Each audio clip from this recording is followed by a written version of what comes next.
Hello guys, இன்னைக்கு மாதா link ஈவெண்ட்டில் இருக்க அந்த ஃபயர் பால் ஜுட்ஸ் அமௌண்ட்டு தான் இருக்க போகிறோம். அதுக்கு நமக்கு இன்னும் எத்தனை டோக்கன் தேவைப்படுதுன்னா 22 டோக்கன் தேவைப்படுதுங்க. ஆல்ரெடி இப்போ நம்மக்கிட்ட 98 டோக்கன் இருக்குது. இன்னும் 22 டோக்கன் தான் தேவைப்படுது. எங்கெங்கே கிளியர் கேட்சும் கொடுத்தாச்சு. இப்போ லாகவுட்டும் அடிச்சாச்சு. ஈவெண்ட்டுக்குள்ளே போய்ப்போம். இப்போ நம்மக்கிட்ட வெறும் 200 டைமண்ட் தான் இருக்குது. இந்த 200 டைமண்ட் அந்த அமௌண்ட்டு கொடுப்பாங்களா என்னென்னு வேறு தெரியலை. இருக்குன்னா நம்ம ஒரு அமௌண்ட்டை போட்டு லக்கிராருக்குள்ளே போவோம்.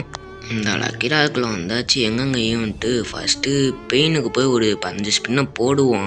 இந்த ஸ்பின்னில் லூட் பாக்ஸ் எடுத்தாங்களா? ஏய் லூட் பாக்ஸா? அட கர்ணாக்காரா, நாசமாக போக.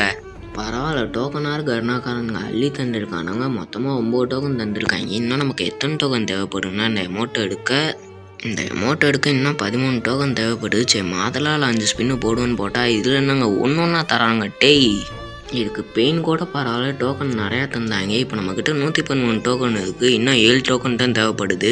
இப்போ ஒபிட்டோர் இங்கேவெண்ட்டுக்கு வந்தாச்சு. அந்த 10 டோக்கனாக எடுத்தாங்களான்னு பார்த்தீங்கன்னா ஏங்க இதில் ரொம்ப கொள்ளடிக்கிறாங்க. ஒவ்வொரு டோக்கனாக தூக்கி தராங்க. நாசமாக போயிடுவாங்க. டே கருணாகாரா, இன்னும் நான் 2 டோக்கனுக்கு எங்கடா போகிறது? நமக்கு நல்ல நேரம் இல்லை 9 டைமண்டுன்னு கொடுத்து வச்சுருக்காங்க. போடுறா தம்பி, ஸ்பின்னு போட்டால் ஒன்றுத்துக்கு தராங்க. இன்னும் ஒன்றுக்கு நான் எங்கடா போகிறது?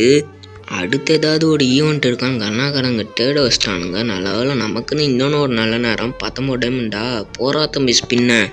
டே இப்போயாவது அந்த எமௌண்ட்டாவது தாங்கடா. டே நாசமாக போயிடுவீங்கடா. கண்டிப்பாக நீங்கள் போயிடுவீங்கடா. இப்போ போய் 10 டோக்கன் தரீங்க பாருங்கடா. சத்தியமாக சொல்கிறேன், நாசமாக போயிடுவீங்கடா. ஃபைனலாக நம்மக்கிட்ட இப்போ 129 டோக்கன் இருக்குது. எதுக்கு இந்த 9 டோக்கன்னு தெரில. சரி, எப்படியோ வாங்கியாச்சு. எங்கள் டவர் சுற்றுறா. கங்க்ராச்சுலேஷன். இன்னும் பெருசாக கூட போடுவீங்கண்ணா நீங்கள். கங்க்ராச்சுலேஷன். உங்கள் ஒப்பன்ட்டு சுத்தாடா அழியுது. எப்படியோ கடைசியாக அமௌண்ட்டை எடுத்தாச்சு. சரி, பை காய்ஸ்.